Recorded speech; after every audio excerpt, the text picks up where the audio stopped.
All right, Beadle. DiGiorno's frozen pizza is dropping Thanksgiving pizza.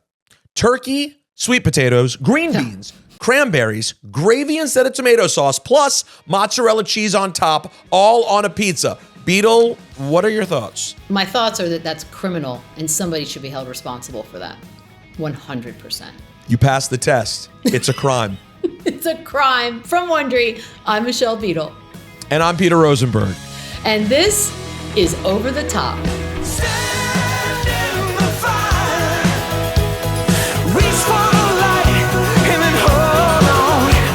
The flames burning higher and higher. And when all is lost, and it's down to the wire, no matter the cost, you stand in the fire. Here's how this show works. The best stories of the week in sports and pop culture face off to crown a champion and answer one simple question. What is the undisputed, most important thing on planet Earth this week? We're going to decide this the only way we know how. Using Royal Rumble rules. We start with two stories. We decide which one is more worthy to discuss and which one's got to go. After 90 seconds, a new story will be introduced and we'll have to decide whether we want to keep talking about our current story or switch to the new one. Now, we don't know the order of stories coming our way, but we do decide which ones get thrown over the top rope. Got it? Great. Peter, what's up first? All right, the first topic's to the ring today. It's week 2 of Wemby, and he's already embarrassing veterans. Did we think it would happen this fast for Big V? And Joe Burrow is back and finally healthy. So now the Bengals, Super Bowl contenders, am I right? Are we talking Wemby or Burrow's Bengals? Okay, look. I agree there's a vibe that's back with Joe Burrow, and that's cute and all, but I'm not ready to crown them Super Bowl champs yet. That is just getting way ahead of yourself. But the greatest basketball player of all time, yeah, I'm ready to crown him that right now. So I am sorry, Joe Burrow. Carefully show yourself over the top if you don't mind. Whoa, hold on. I'd like to weigh in also. Let me just say this. Okay, I'm gonna grant you this because this Wemby thing is special, and I'm taking advantage of the fact that I'm doing a podcast with someone who's so close to this story. So we should do Wemby, but I just like to say, and I want to discuss this on a further over the top. Oh. At this very moment, if you asked me a quarterback to start a team with, it's not Patrick Mahomes. What? It's Joe Burrow. Yeah, it's Joe friggin' Burrow. But why? Because his finger bleeds and he keeps playing? That's why? I just, you know what it is? I just like the cut of his jib. Oh, God. You know what? That matches your sweater, that sentence. Well done. Can we go? Can we talk? All right. So fine. Burrow goes over the top to start. Let's do some Wemby talk. All right, Michelle, relish the moment. He is looking like a G.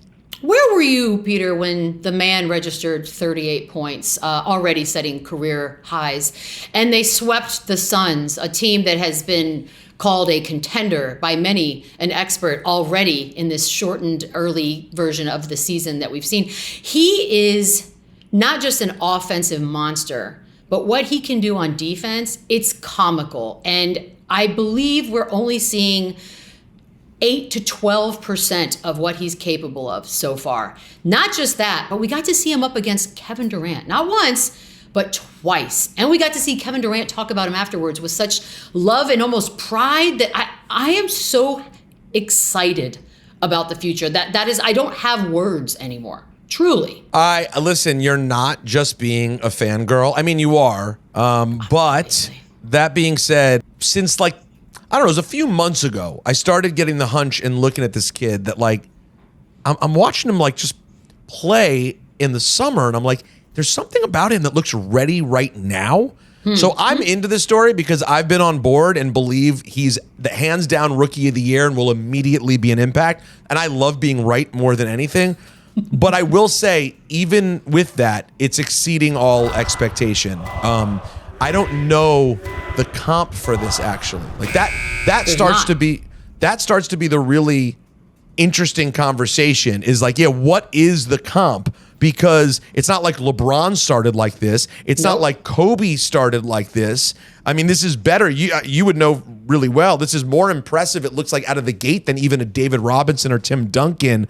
A true hybrid, which I love so much. All right, so I don't like that was the first topic, though, by the way, because now he's got to survive a lot more to get to the end, and he's got to survive this next one.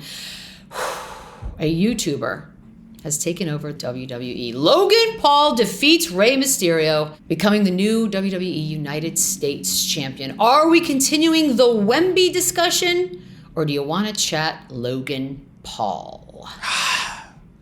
I really like Logan Paul. I know that sounds crazy, and I know you're kind of going to groan. If I know you well at all, I could see you totally groaning, but I'm kind of into the Logan Paul in WWE thing. So I know how you feel. It's your boy Wemby, but I will just point out, Wemby's going to be a topic basically every week, all Fair. season long. This is Logan's first title win. Okay, all right. So I'm sorry, Wemby, Mr. Wembenyama, if you don't mind. Over the top you go. And Logan Paul, step on up. I can't wait to hear you about this. So let me give you my case for Logan Paul, and for people listening and watching. If your only familiarity with Logan Paul is kind of like the Paul brothers in general, and of course that really terrible story of Logan Paul from like 5-6 years ago, whatever it was, the Japanese forest. Yes, if those are the only things you know about Logan Paul, I totally understand why you'd groan and sort of roll your eyes. That's certainly how I felt when he first came to WWE. But getting to watch this dude perform up close, and also have the privilege of being there and getting to see how he carries himself generally, it is really hard for me not to root for this guy. Dude, Beadle, just like we talked about how freakish Wembayama is. Yeah. I don't know that I've ever seen someone show up to WWE and be this naturally gifted. He's not flawless, but he is incredibly special.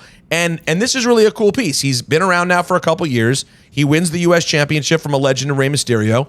Now he'll get to bring around a WWE championship. Granted, of course, it's not the championship, but it's a championship, and he'll get to bring that around with him. This is the ultimate use. You could go all the way back to Rock and Wrestling and Cyndi Lauper being involved in WrestleMania 1. This is what it was all about. This is the best example of how you could use an outsider in WWE, and the kid is killing it.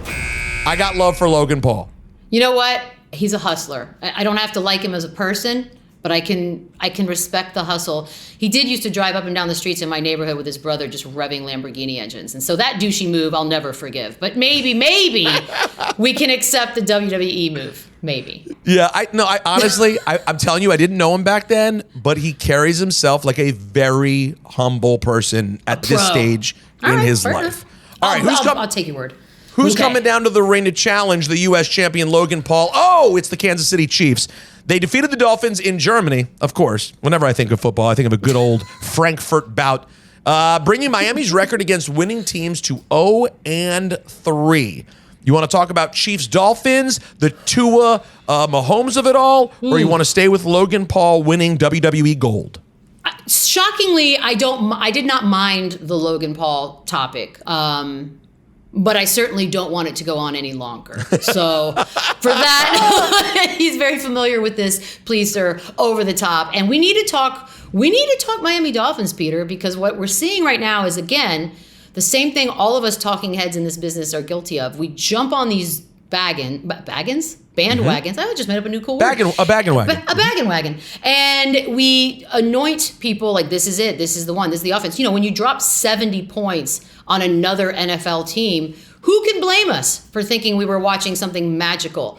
But it turns out maybe we were not, and we got a little bit ahead of ourselves. I like the Miami Dolphins team, but I don't think they have what it's going to take to sort of keep up with the big dogs. I mean, look, I don't even think Patrick Mahomes has necessarily looked like Patrick Mahomes the last couple games, at least not the version we're used to. I don't know if it's like, maybe they're Golden State Warriorsing, where you sort of cruise through the regular season knowing that you're playing for the Super Bowl and nothing else. But for me, I think the big story here is, who are these Dolphins, and why did we think that they were heading straight to the top? I mean, in all fairness, I agree with everything you said, but in all fairness, to defend us, gas bags who talk for a living about everything. Yeah. They really were putting up insane, like, record-setting numbers. So, like, Tua, what he was doing at the beginning of this season and what they were doing, I mean, obviously you pointed out the 70 spot will get anybody talking. You do not see that every day. No. I certainly understand why we got so hyped, but yeah, you look at them now and you're like, what is this team really? That being said, I don't know. You're right. Mahomes was not special again. 185 yards. He has not been the Patrick Mahomes that we know and love. But that defense for Kansas City is very good. Yeah, that's a good thing. All right. Coming in hot. Oh, this one is coming in hot. The NBA in-season tournament started last Friday. Do you remember when that happened? Only 2 weeks into the season. From the format to the colors of the beautiful courts, people are hella confused. Are we talking Mahomes and the Chiefs and the Dolphins, or are we going to sort of try to address the NBA in-season tournament? Go! I'm not a hater of the tournament, but that being said, I'm also not interested enough in it to talk about it over the Chiefs and the Dolphins. Yeah, I think there's more meat on the Chiefs Dolphins bone, but I'll hear you out. No, you know what? I'm actually okay with that. I think we've only had 1 day of in-season tournament play, and the courts seem to be the main topic. So there'll be time. We've got a whole month of this in-season tournament. I'm with you. Go ahead. All right, the NBA in-season tournament goes over the top. Let's stay with the Chiefs and the Dolphins. Yeah, By the way, yeah. I did see the Celtics-Nets game on Saturday night at Barclays Nice. Center. Saw JT get his 10,000th point. It was wonderful. Yeah, they're good.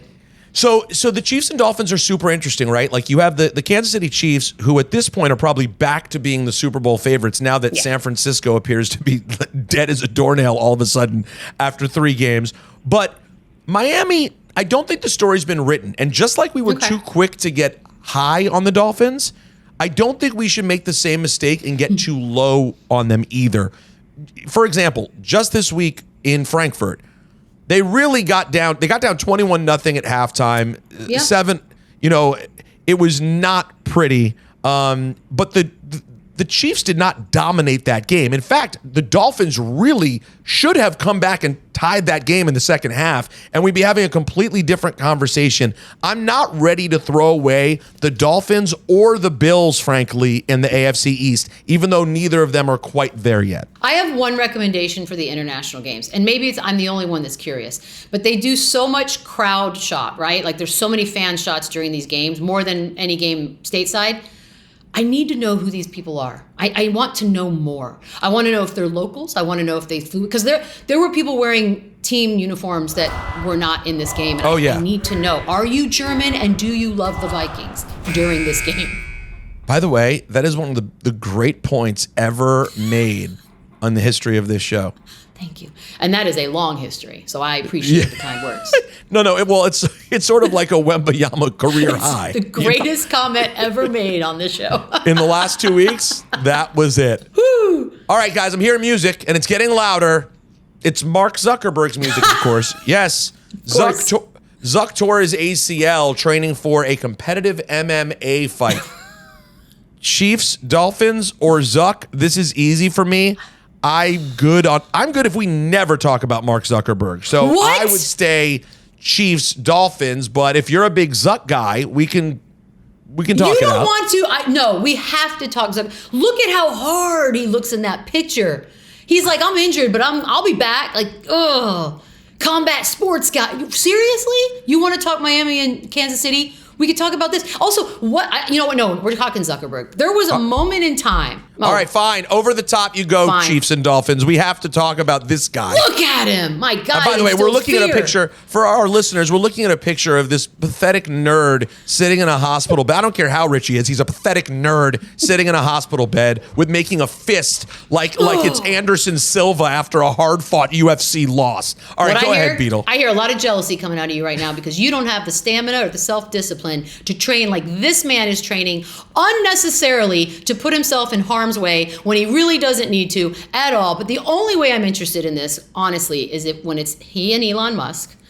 And if the Roman Colosseum, which I was against initially because that is my motherland, that is my mother city, and I was embarrassed that they would even entertain the idea of putting these two nerds in the greatest combat sport venue in the history of the planet.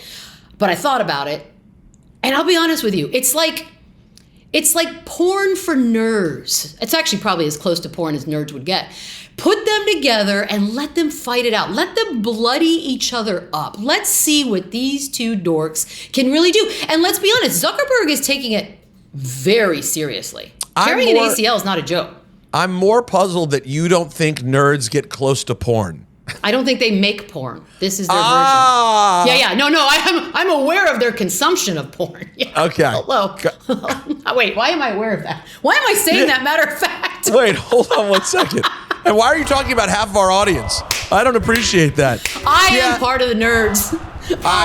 Fetishes are out. You know what? Yeah, it is, I guess, fascinating. I would like to see a rich person get beat up for once. That's a good point, buddy. Thank you. I would actually pay. If I'm going to pay for Paul Brothers, I'm paying for this. We're halfway through the show right now. The most, I can't believe I'm saying this, important topic of the day is Mark Zuckerberg tearing his ACL training for an MMA bout. The show still has flaws. The show still has some flaws. It's all right. We'll be right back.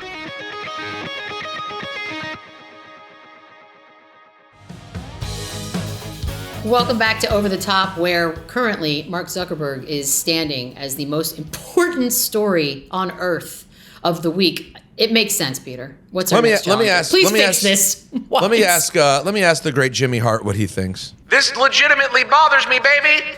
Nobody wants this story to win. Unless he's looking for a manager, in which case I'm available, Zuck. He just wants to write us a check for no reason. I mean, I could be his best friend. I don't have standards, Peter. What's next? All right, thank you, Jimmy. Watch out. Oh, no. That's Michael Penix out of nowhere. Michael Penix, he beat Caleb Williams, securing his place on the top of every Heisman watch list. Beadle, I don't even really feel like asking you whether it's Penix or Zuck. We've done enough Zuck. You know it. He's out of here. I do like that it's Penix versus Zuckerberg. Don't call me Penix. That's where we're at. You know we're not going to talk Mark Zuckerberg anymore. It's too close to the end of the show, and I don't want to risk it, that he's going to be the most important show of the week. So I am so sorry, Marky Mark, but you are going over the top. It is time to talk about this. Here's the deal.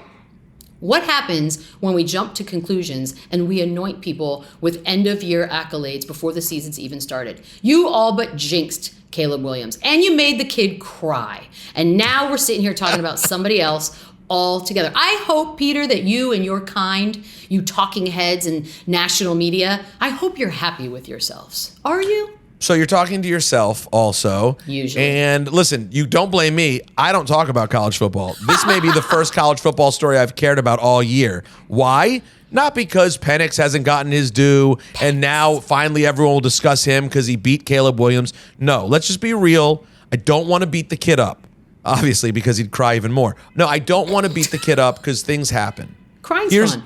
But here's the thing. You can cry after a game, a hard loss, and you can also go get consoled by your mom after a hard loss. You can't do both at the same time. You can't cry and get consoled by your mom immediately after a game before even going to the locker room. I'm not mad, Beadle. I'm sure he's a lovely guy, but look, we can't lie to each other. I know it's 2023.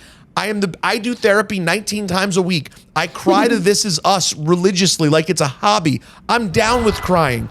You can't cry in your mom's bosom in the stands immediately after a loss. Agree or disagree? I just think it's more of a warning to all the women out there thinking about dating Caleb Williams. Go ahead. That's a mama's boy if I ever saw one. I'm not about to walk into that. That is bad. Every time you say anything mean to him, he's going to run to his mom. She's going to hate every woman that comes into his life. Best of luck, ladies. Best of luck. Yeah, that triggered something in me. It really did. Triggered something hard. That was deep. That was deep, Beadle. Maybe I need therapy 19 times a week. All right, well, I don't want to make him cry. Now I feel like I'm being mean. Fine. Whose music is that? I don't know. It's Larry David's music. Oh, I'm so sad I got this. Curb Your Enthusiasm is coming back in February of 2024. Great. Is it Penix outdueling Caleb or the return of Curb Season 12, Peter? Well, just the fact, I would normally say there's not that much to talk about because it's great news and I'm excited about it. But the tone that you have about Curb says, I need Crybaby Caleb to go over the top and let's talk about it What's your problem here? What's going on? This is not going to win me any friends. It is probably one of my more unpopular opinions that I carry with me through life.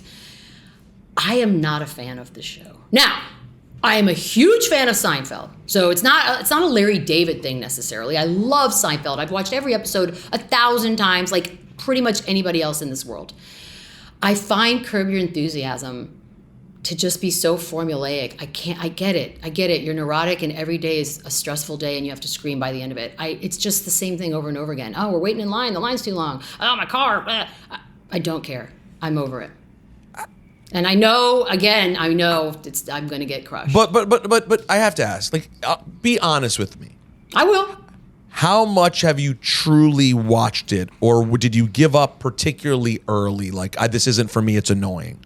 I don't know if I would say I gave up early, because I would check back in occasionally and I'd be like, ha ha, but it just became not interesting. I know I'm in the minority. I get it. This is like me with the Barbie movie all over again. It's like, what's wrong with her?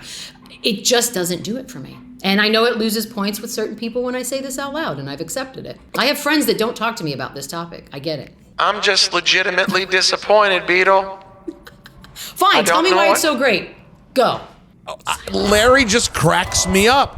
Everyone cracks me up on that show. Leon cracks me up on that show. He's the best one. He's the best Susie guy. cracks me up on the show. I'm amped for season 12. I'm thrilled it's coming back. I hope it's not the last one. But I do respect an interesting take, and an interesting take, albeit wrong, is still interesting. All right, whose music is that? Oh, it's Aaron Rodgers walking surprisingly briskly and without any sort of help. He threw more passes, and he entered MetLife Stadium without a cart before the Monday night game between the Jets and the Chargers. Do you want to talk about Larry David's Curb Your Enthusiasm or Larry David's favorite team, the New York Jets? Wow, what a weird moment this has become. Look, I will say this. I will watch the first episode of season 12, and that will be my attempt to give it one more shot. I'm sure Larry David will sleep better knowing that, but I am sorry, sir. We need you to show yourself out of this place. Goodbye. Because Aaron Rodgers, it's not the throwing of the passes, okay, Peter? It's the walking into the stadium without so much as a glimpse of a golf cart anywhere near him. I don't care about the throws. Last time I checked, those are your arms. What I care about is your mobility. And I am starting to believe he might actually pull this off. I can't believe I said that. Well, listen, to me, it's getting hard not to. You know why? I know. Because Aaron Rodgers, I don't know if you know this, he's a stubborn guy. What? Yeah, I know. The hell you say? Yeah, I don't know if you've noticed, but he still takes a moment to take a dig at everybody who was on the other side of his beliefs whenever he gets a chance. That is who he is. He uses his petty to motivate himself. And the fact that he made this declaration of like, why not? I'm going to be the only man to do it ever. Achilles, so what? What is the accent? It's me, Aaron Rodgers, and I'm from Northern California. I don't know, but I know this. He wants to prove everyone wrong. So I actually, if I were forced to bet, I would say he is going to play.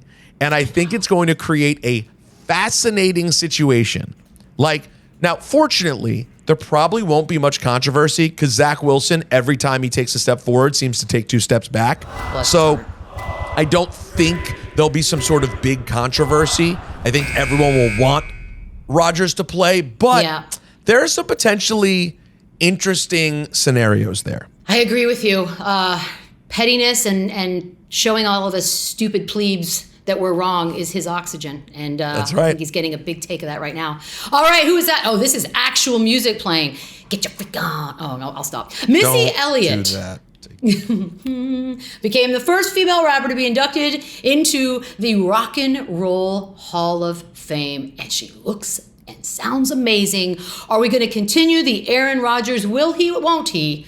Or are we going to talk a little Missy Elliott? Love Missy Elliott. Respect Missy Elliott. Happy she's in the Rock and Roll Hall of Fame. You know what? I'm changing my mind on the fly. I want to stay because I want to stay with Missy Elliott. I thought I was going to send Missy Yay. over the top, but now I'm sending A-Raj over the top, and I hope you don't break your Achilles again or tear it or whatever the hell you did. We don't even know what you really did, do we? It could We have just don't, been and like we never will. yeah, it might have just been like a strain, and now you're going to act like a hero when you come back at Thanksgiving.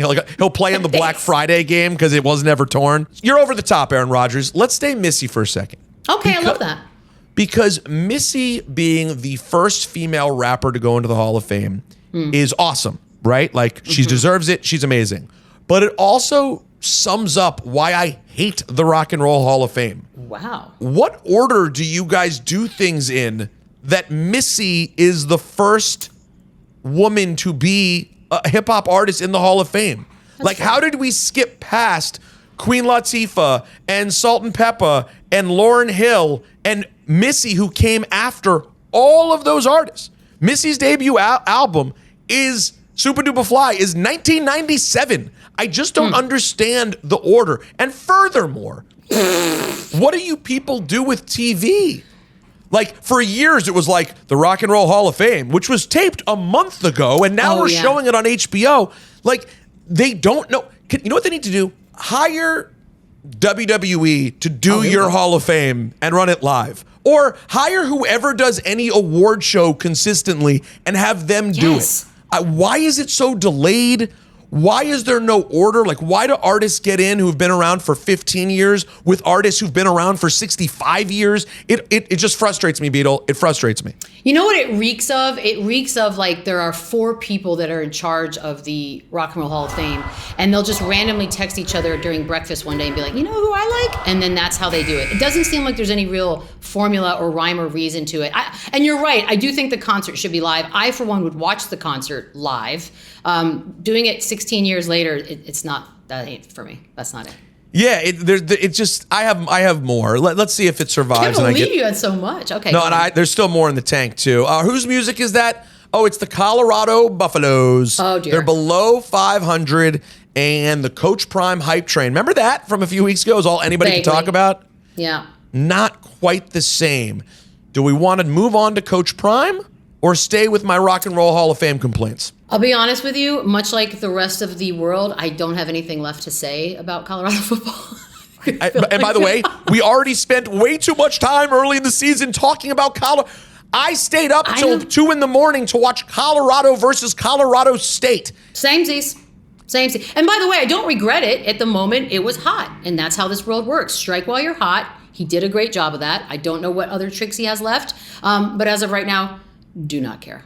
I want to hear what else you have against the Rock and Roll Hall of Fame. I'm a little intrigued right now. Over the top you go, prime time. And yes, I'm not saying the whole story's over, but for right now it is. Yeah, the Rock and Roll Hall of Fame. So number one, yeah, the delay in terms of when it airs drives me nuts. But also, like, the voting system is such, like, they literally just put it up on a website and people vote, right? And like, all due respect to Missy going in, it's awesome. But like, A Tribe Called Quest was on the ballot this year. Like, if you look at any given year, the people that get in and the ones that miss it, it will just drive you crazy. And I wish they were able to have like a committee that makes sense, that you're public about. Like, tell us who they are. Obviously, you'd have to have it be a wide range, people from all genres of music, so everyone's represented fairly. But like, don't do something as major as the Rock and Roll Hall of Fame. Like, I think it's a combination of both. I'm pretty sure they have some anonymous people vote who we don't know about. Always. And then the other people are just like mad people just voting from different computers. Neither works for me. Oh, you mean like NBA All-Star, when you figure out some sort of weird algorithm and you... Yeah, I know exactly what you're talking about. Let me ask you this. Do you want all musical artists in charge, writers, producers? I mean, are we talking anybody from the world of music should be in charge of who enters? I think it should be a mix of artists, producers, engineers, potentially labeled people, who have been in the industry for a long time. Fans. I'm fine with some fan vote for like one, I don't know. Like 10% counts, 10% fan vote. Yes. Exactly, Okay. but you can't base it completely on that either. So it's a hard line to find, and I just feel like right now they're not doing either side justice. You know what? I agree with you on that. It is a very weird, arbitrary process, and it's made it farther than I thought it would in our show. This is our final one, though, for the day. NFL referees are calling everything, just everything, roughing the passer. It's becoming the new what's a catch debate. And oh boy, did I love that time in history. Are we talking Rock and Roll Hall of Fame and everything that's wrong with that, or referees? I feel very strongly this week about the referees. Oh, why is that, Peter? Oh, because KJ Henry of my Washington Commanders, a guy you probably wouldn't have seen playing very much prior to the departure of some other Washington Commanders last week, had what was a very clear and beautiful sack on a pivotal third down against the Patriots. However, that sack literally didn't even, when you watched it, not even a thought there could be a penalty, was called a roughing the passer because apparently it was explained later he put his body weight on top of the quarterback, which he didn't even really do. Anyways, sure? that sort of drive-ending sack instead became a 15-yard penalty, which led to a field goal immediately thereafter. Boom. 3 points, 100% because the refs called an arbitrary roughing call. I get it. You want to protect quarterbacks, but Beadle, it's reached like full-on crazy land of you're like, okay, how are these dudes supposed to do their job at all on defense? Well, first of all, goodbye, Rock and Roll Hall of Fame. We're going to give you this time now to go think about what you've done and how you can make yourselves better. And we will welcome the referees in. I mean, at this point, it's kind of amazing. But here's what I'm going to push back a little bit. Go ahead. Number one, it's not lost on me that it was the Patriots on that side of things. That's beautiful and poetic. Number two, for one, I want more roughing the passer. Because if it brings to me the likes of, I wrote it down because I didn't want to forget their names and I wanted to show them the respect that they all deserve. If it brings us closer and closer to the Clayton Tune era or the Tommy DeVito era, Gardner Minshew, who can get enough of Gardner Minshew? These are all guys that we have gotten. Aiden O'Connell, don't get me started on future Hall of Famer Aiden O'Connell. I want more of that. I want to see all of these guys out there. So roughing the passer, double up. Put your money where your mouth is, refs. Let's keep this thing going. Are you trying to say that if they don't knock out the starters, bring me these dudes? And the only way we're going to do that is roughing the passer over and over again. You're welcome, America. Well, that's what made this one so crazy, too. I was like, wait a second. Last time I checked, that was Mac Jones. Why is he getting the Patrick Mahomes treatment? It was such a wild play. And would it be that hard? Here's my question. We know they have people watching every game in New York. Every game. Would it be that hard to have like one person who, if there's a really egregious one where they get it wrong, just says, hey, you guys got to pick that one up? They pick up flags all the time. You'll see PI calls where they all of a sudden go, actually, on second thought, that was not pass interference. And you're like, wait, how'd you change your mind? A guy called it. Why can't they do that with roughing? I mean, that is kind of the point of having sort of the system, right? In all of sport, there's an entity, there's somebody to go to sort of correct it. But it's part of human nature, Peter. They're going to get some wrong, and it just so happens to be against your team. And now you're bitter. I can hear it in your voice. And it happens. It's going to happen to all of us against our team at some point. It's just about what that moment is. It just seems like I get it. They've made their case. But I'm also at a point now where it's hard to sort of look at the quarterbacks of today, as great as they are. Yeah. It's really hard to compare them to the guys who actually played tackle football. It actually is hard. You will not slander Tommy DeVito on any show that I'm a part of. Hey, it's me, Tommy DeVito. So what? DeVito over here. I completed some passes to their asses. Tommy DeVito. There it is. You know what? It's an actual sports topic. Made it all the way to the end. The undisputed most important thing on planet Earth this week is the refs and roughing the passers. You think we got it right? I mean, I'll say this. No, and I don't know if we'll ever get it right, but a lot of people do feel strongly about this, and it has been a growing conversation all season, so we could have done worse. I mean, nothing beats Flavor Flav winning, but I'll continue to do the show at least one more week. By the way, I would rather have Flavor Flav reffing. How about that? Flavor Flav, more Flavor Flav, we all win. Roughing, boy. Money. That is it for us. Tune in next week to determine the only thing you need to care about and what goes over the top.